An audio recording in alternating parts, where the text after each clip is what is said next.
ગાંધીજીની પાસે એક માં એના દીકરાને લઈને આવીને કીધું કે બાપુ આ ગોળ બહુ ખાય છે અને તમે ના પાડી દો ને, તમારા જેવા મહાપુરુષ જો ના પાડે તો એ ગોળ ખાતો બંધ થઈ જાય. ત્યારે ગાંધી બાપુએ કીધું કે આજ નહીં કાલ આવજે.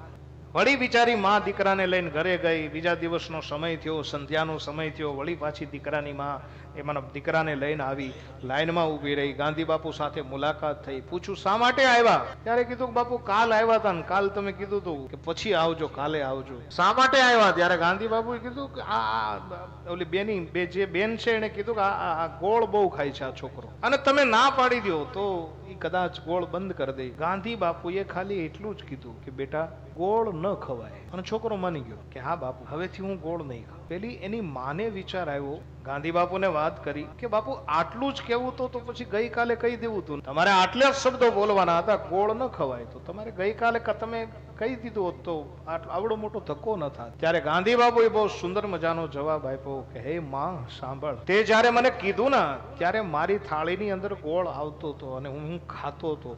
હું ખાવ એટલે હું બીજાને ન કહી શકું ગોળ ન ખવાય, અને કદાચ કહું તોય અસર નથી. સાંભળ, તું જ્યારે અહીંથી ગઈકાલથી લઈ અને મેં ગોળ ખાતો નથી અને ગોળ મારી થાળીમાં આવ્યો નથી, હું નથી ખાતો એટલે હવે તારા દીકરાને કહેવાનો અધિકારી. એમ આચરણમાં હોય એ તમે કયો તો તમે અનુગ્રહ કરો, બાકી ન થાય.